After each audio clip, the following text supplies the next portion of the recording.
अमन ज्योति जाहिरे ने स्वयं तैरना न आने के बावजूद किसी तरह चट्टानों को पकड़कर तेज बहाव का सामना करते हुए अपने मित्र को पानी से बाहर निकाला और उसकी जान बचाई। इस अदम्य साहस के लिए चिरंजीव अमन ज्योति जाहिरे को साहिबजादा अजीत सिंह पुरस्कार से सम्मानित किया जाता है। माननीय मुख्यमंत्री जी से निवेदन है कि वे कृपया पुरस्कार प्रदान करें। अमन ज्योति जाहिरे।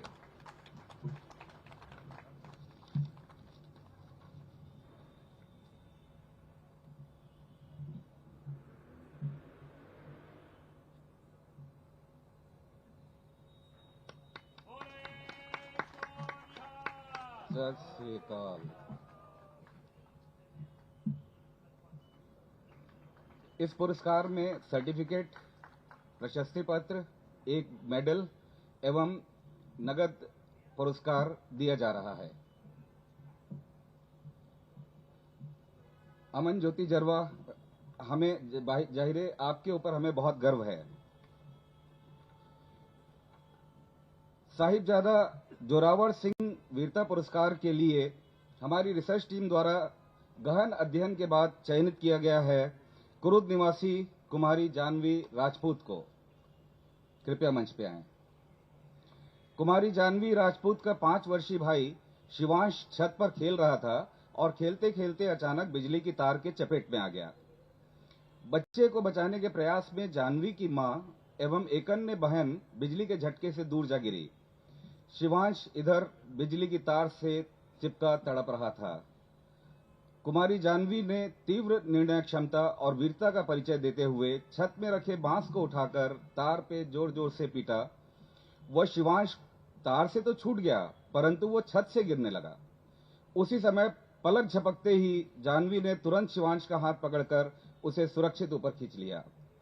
इस अद्वितीय वीरता के कार्य के लिए कुमारी जानवी राजपूत को साहिबजादा जोरावर सिंह जी वीरता पुरस्कार से सम्मानित किया जाता है।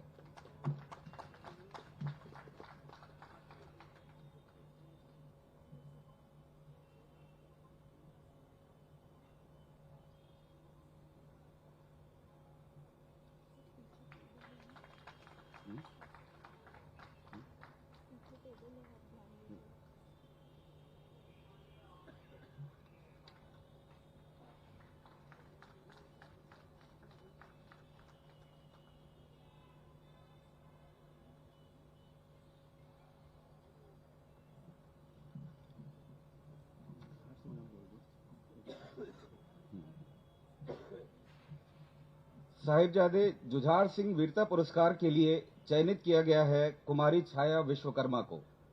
कुमारी छाया विश्वकर्मा, कृपया मंच पर आएं। बाजारपारा, खल्लारी, जिला महासमुंद में प्रातः 6 बजे छाया विश्वकर्मा की बड़ी बहन आंगन की सफाई कर रही थी। अचानक एक पागल कुत्ता आकर उसके पैर हाथ को काटने लगा। उसके चीखने की आवाज सुनकर छोटी बहन छाया विश्वकर्मा दौड़ती हुई बाहर आई और अपने जीवन की परवाह न करते हुए लकड़ी और पत्थर के साथ पागल कुत्ते से भिड़ गई। स्वयं घायल होकर भी वह अपनी बड़ी बहन को बचाने में सफल हुई और इस अदम्य साहस एवं त्वरित निर्णय क्षमता के लिए कुमारी छाया विश्वकर्मा को साहिबजादा जुझार सिंह वीरता पुरस्कार से सम्मानित किया जाता है।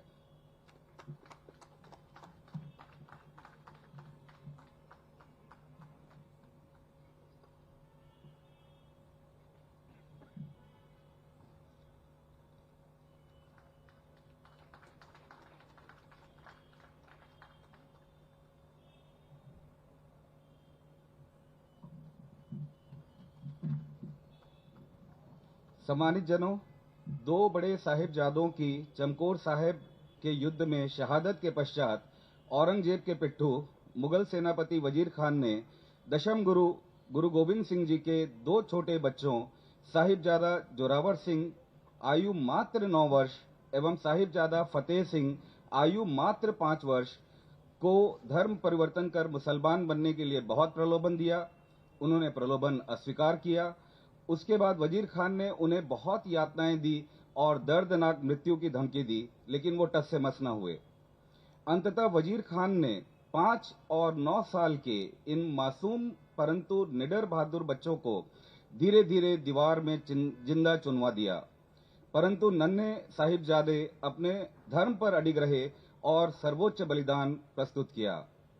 अफसोस, इन अद्वितीय बहादुरों का नाम धूर्त इतिहासकारों ने इतिहास के पन्नों में दबा दिया।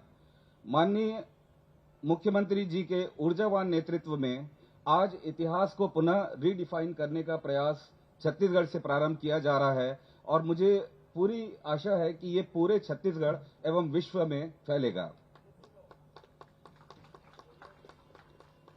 चौथे एवं सबसे छोटे साहिबजादा फतेह सिंह वीरता पुरस्कार के लिए चयनित किया गया है कुमारी भामेश्वरी निर्मलकर को। ग्राम कानीडबरी, थाना अर्जुनी, जिला धमतरी। दोपहर का समय कुमारी भामेश्वरी निर्मलकर तालाब में कपड़े धोने एवं नहाने गई थी। अचानक उन्हें चिल्लाने की आवाज सुनाई दी और वह सब तरफ देखने लगी। कुछ दूर तालाब में एक डूबता हुआ हाथ उन्हें दिखाई दिया। तब वो बिना समय गंवाए तालाब में कूद पड़ी और कम से कम 10 से 15 फीट गहरे तालाब में कुमारी भामेश्वरी डूबते हुए हाथ को पकड़ के ऊपर खींचने लगी। तभी उसके पैर में कुछ और टकराने का आभास हुआ और वो तुरंत समझ गई कि कोई और भी डूब रहा है। भामेश्वरी ने नीचे हाथ डालकर दूसरी बालिका को भी बचा लिया और इस तरह दोनों बालिकाओं को खींचते हुए वो बाहर ले आई और उनके जीवन की रक्षा की। हम गौरवान्वित हैं ऐसी बच्ची का सम्मान करके। कुमारी भामेश्वरी निर्मलकर।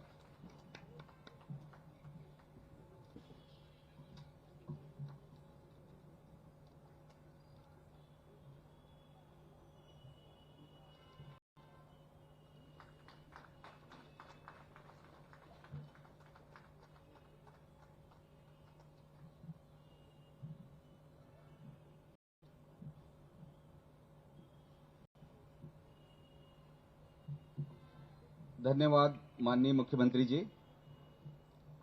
अब मैं बहुमुखी प्रतिभा के धनी छत्तीसगढ़ के अनमोल रतन, जो अंतर्राष्ट्रीय स्तर के एक अस्थि रोग विशेषज्ञ हैं, एक विद्वान एवं नेशनलिस्ट हैं, वनवासी समुदाय के अध्ययन में जिनका और शोध में जिनकी कोई सानी नहीं है, जिनने भारत के वनवासी समुदाय एवं भारतवासियों के डीएनए की स्टडी में अपनी गहरी पैठ और अध्ययन सिद्ध किया है और उन्होंने ये भी सिद्ध किया है कि संपूर्ण भारतवासियों का डीएनए एक है।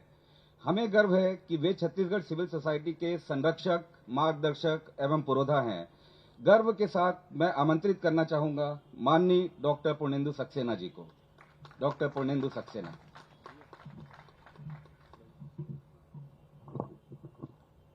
धन्यवाद डॉक्टर रवि।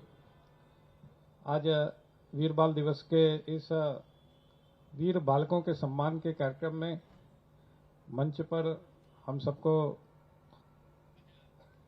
संबल देने के लिए जनप्रिय मुख्यमंत्री माननीय विष्णुदेव जी, डॉक्टर कुलदीप जी आज के इस कार्यक्रम के बारे में और इसके इतिहास के बारे में हम सबको बताने के लिए उपस्थित, जिन्होंने बहुत ओजस्वी मार्गदर्शन किया, ग्रंथी अमरीक सिंह जी, और इस कार्यक्रम में उपस्थित मान्यवर आप सभी विशिष्ट नागरिकगण एवं सिविल सोसाइटी के सारे सदस्य। यह अत्यंत सौभाग्य का विषय है। ये दूसरा अवसर है वीर बाल दिवस को जब हम इस प्रकार से मना रहे हैं। जैसा कुलदीप जी ने बताया कि हम लोगों ने बहुत कोशिश की कि ये बात राष्ट्रीय पटल पर आए और हमको बहुत खुशी है कि ऐसा हुआ। और आगे भी भारत के इतिहास में से जो प्रेरणास्पद प्रसंग हैं उनके आधार पर हमारे आगे की दिशा तय हो। यही माननीय नरेंद्र मोदी जी का भी एक प्रयास रहा है। उन्होंने कई बार कहा है कि हमें स्वाधीनता तो 1947 पर मिल गई, परंतु वास्तविक स्वतंत्रता वो आनी अभी बाकी है। ये जो तंत्र है इसमें अभी भी हम कई बार विदेशों से, विदेशी मूल्यों से इंस्पायर होते दिखते हैं, जबकि भारत ऐसे जीवन मूल्यों की खान है। एक बालक के मन में देश के प्रति, धर्म के प्रति, संस्कृति के प्रति, अपने पूर्वजों के प्रति, अपने साथ रहने वालों के प्रति कैसी आत्मीयता का भाव होना चाहिए, ये भारत के इतिहास में कई जगह है। और 4 साहबजादों का बलिदान उसी बात को रेखांकित करता है। ये हमारे इंस्टिंक्ट में है। ये बच्चों ने जो कुछ भी किया अपने परिजनों, अपने आसपास के लोगों के लिए, जो इंस्टिंक्टिवली, तत्काल, अपनी परवाह ना करते हुए जो वो अपनी जान को जोखिम में डालकर कूद पड़े, ये बात एक दिन में नहीं होती। इसके लिए पीढ़ियों के संस्कार लगते हैं और उन संस्कारों को जीवित रखने के लिए इस प्रकार के आयोजन करते रहना पड़ता है। उन संस्कारों को, उन बलिदानों को याद करना पड़ता है। मुझे लगता है कि आज सिविल सोसाइटी ने अपना एक योगदान इस काम में देने के लिए किया है, परंतु ऐसे कई इस देश में जीवन मूल्यों को स्थापित करने के लिए, स्व के आधार पर इस देश के तंत्र को निर्मित करने के लिए अभी कई ऐसे आयाम हमको ढूंढने हैं और स्थापित करने हैं। यशस्वी मुख्यमंत्री जी के नेतृत्व में आगे भी इस प्रकार की प्रक्रियाएं चलती रहेंगी और सिविल सोसाइटी भी अपने इस बौद्धिक धर्म को निभाता रहेगा, ऐसा हम सब लोग समझते हैं। मुझे ज्यादा कुछ नहीं कहना है। आप सबको